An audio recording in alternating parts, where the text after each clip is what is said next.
Gonna start a new project today.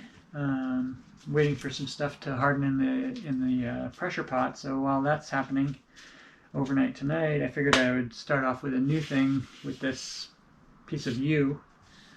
It's kind of an awkward shape. There's a crack in the middle right here. Goes all the way along the edge here, and it's not as deep on this side. But I think what I'll do is I'll cut it right across that crack to get rid of it, get rid of the crack, and then try to turn a pair of live edge, like bowls or vases. This one will be taller, this one will be shorter, and there'll be a pair that go together. So let's give that a try and see what happens.